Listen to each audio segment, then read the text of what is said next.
What's good, my kings and queens? Or what? I don't even know what I say. But this is Micah Moore. For the sisters who pray together, we're going to stay together. So, for the sip and praise, we're going to have to change it up a little bit. You know why? Because I got a little bumpy lumpy and I can't be drinking wine no more. You can drink wine, like a cup of wine a day, but I'm just gonna abstain from it altogether. I told y'all I don't even like the way that wine, the white wine might get me a little bit, but the red wine, even though it's better for you, it's bitter. Don't be bitter, be better. I just don't like it altogether. So I'm okay with just abstaining from it for right now. But I did want to come in because I just haven't said anything to y'all in a minute, and I felt bad about that. I do have some videos that I need to edit, so don't be like I didn't record, but it's just like I didn't post. Nonetheless, let's fast forward because it's already been a minute. I really want to talk about how God's just been moving in my life. So something that we've been going through right now in my church, we're doing a fast, and it's a fast of contentment, basically. So being content, not just with food, because a lot of times when we fast, yes, it's with food, generally, and because food is an addiction and it is sometimes a god or an idol in our lives. I know that sometimes with me, it's still an idol in my life, and I'm still working on it and releasing of that fleshly desire to have it control my life. But as far as being content with the things that you have, they talked about spending more, so don't buy things that you don't need. So be grateful for what you have. Don't buy this on Amazon or this on that you don't actually need. I've been listening to it, been doing the sermons, but for me, really, what really got me today, I just had a rough morning. And not even a rough morning, I ain't gonna lie to you, it's low-key been a rough week. You see, I'm getting hot right now. Like God is really working in me. And it's just like I get to new points in my life. I'm a new age. I get to new semesters or trimesters in my life. And God's just like, we gotta cleanse what you had. That's why when God says, don't try to come to God with your life already together, because God is going to get your life together. So it's just like God will dig in my past and get things that I thought that I worked through or thought that I was done with. Actually, let me go and get my food because I just bought me some food. So hold on. Let's see if it'll stay. Hopefully, prayerfully, it'll stay. Okay, so I do need to hurry up because I have to get back to work. But I'm so excited. I got me like a jerk chicken wrap. I got me a tuna wrap. And I got me something else. What did I get? Oh, and a black bean burger. Okay. So that's why I get a black bean burger wrap. Okay, so I'm going to try the black bean burger wrap first. I got me an oatmeal raisin cookie and a smoothie. Oh, that ginger! Okay. But basically, so God has been working in me to, like, bring out old stuff. Basically, bring out the skeleton in your closet. I grew up perfectionist household, right? I was the youngest, the favorite child, that type of thing. Had a baby at 17. We know that story, right? Not so much of a disappointment, but kind of a disappointment. It just felt like that feeling like something was just like nothing was ever perfect. I grew up in an abusive household. So it's just like everything was good. When you're too happy, something bad always happens. That's just how it was. So I kind of still developed that mentality of when everything's too good, something bad's gonna happen. Even with my husband. When he's too good, something's wrong. He's cheating on me, something, you know what I'm saying? Like, and then it kind of infestors or makes this thing grow in you that something's wrong with you, that you're not perfect.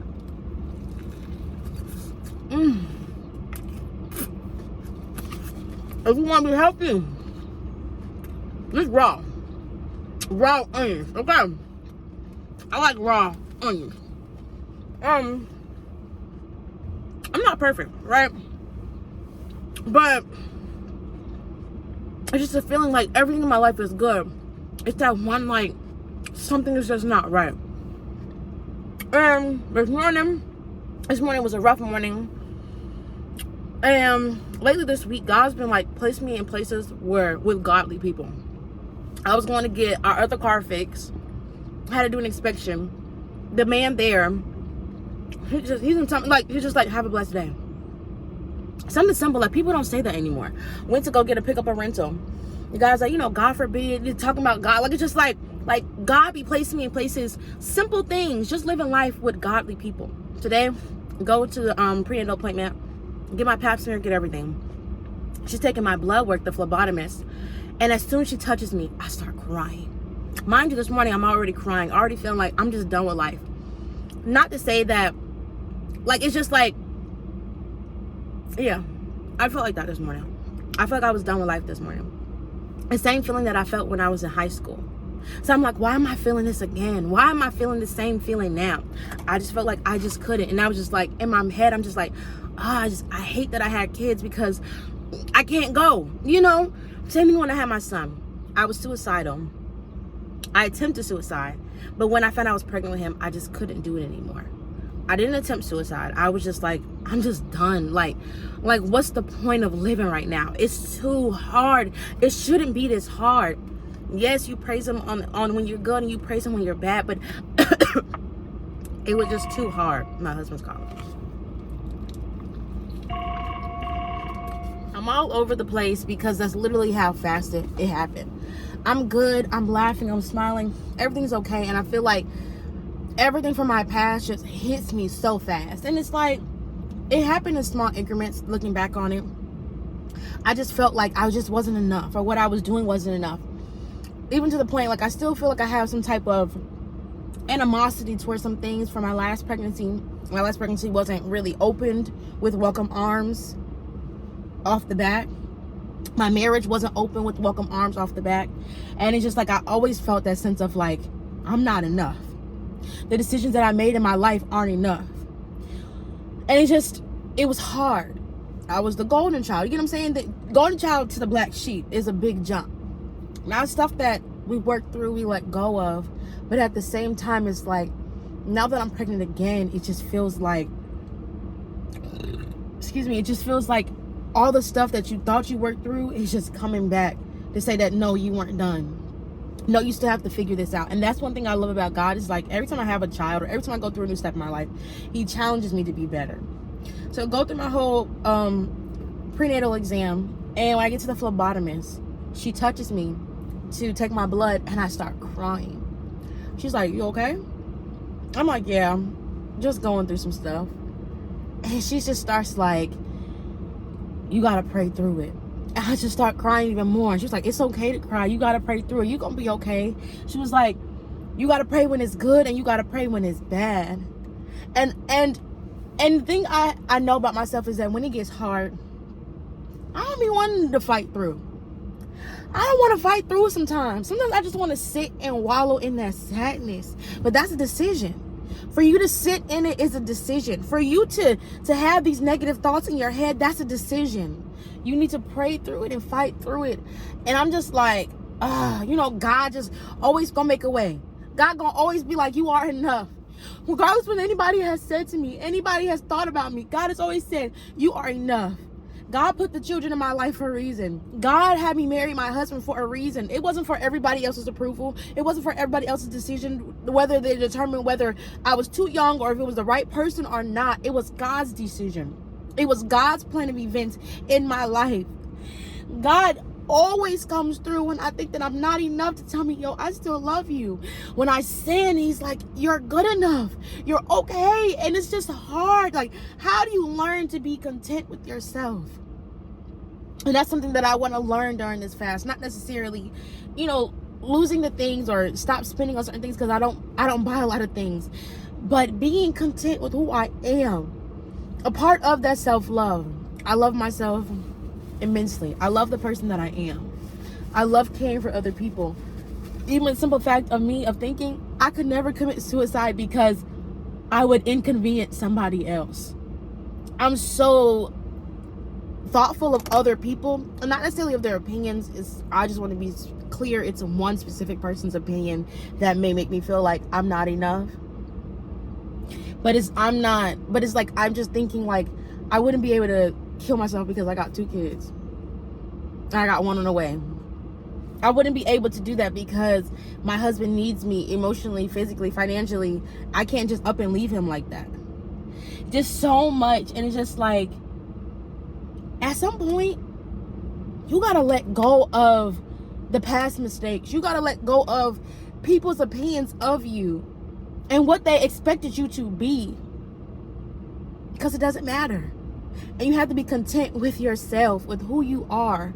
Knowing that the decisions that you made, God placed you in that position. If God had placed him in that position, then that'll be their reason. God, your gifts for your life, God has made you perfectly in who you are. And who you're supposed to be and how you'll affect people. You have to be content with the decisions that you make. No, but nobody's going to be happy. I wasn't happy with all decisions my parents made. But they still made them and they stood 10 toes down on them. And I just feel like I be standing like, I be so hardcore like, yo, like, this is what I did. This is my family. You can't tell me change nothing about it. You can't tell me nothing about it. This is the decision that God has brought in my life. This da-da-da-da-da.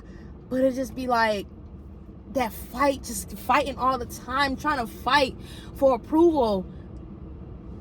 And it just ain't worth it no more. I promise. You already approved by Jesus Christ himself. He already approved you. I gave my life to Christ. I don't need to prove, oh, I'm sanctified. I gave my life to Christ. Maybe decisions I'm making are not wrong. Maybe I'm not a teenager having premarital sex and doing the worst thing. Maybe my life is okay. I don't need to prove nothing to you. I have to prove it to God, because at the end of the day, when God comes back, I'm not talking to you. I'm talking to God. When he says, and I have to confess all the sins I have done, I'm not talking to you. He's not worried about what did you do? Not what did they do? What did you do? And you have to be content with yourself enough to know that I'm good enough, whether you like it or not. And it's hard. It's so hard. And I hate when people be like, nobody said it was going to be easy, but it's hard.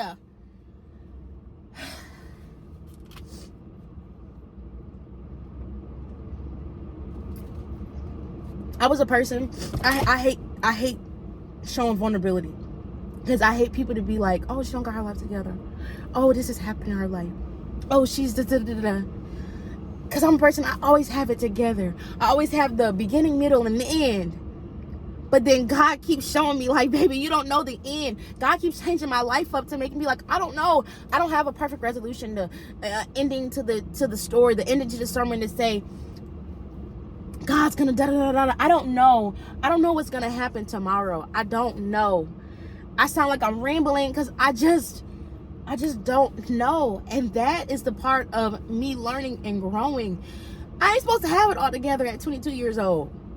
I'm not. I don't know a lot of people that got married at 20 years old.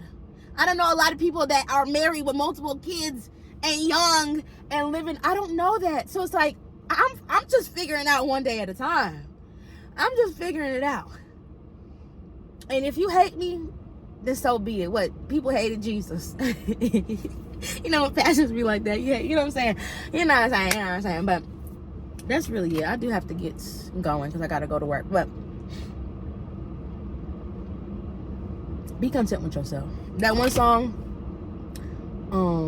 do you like me? Because I like me.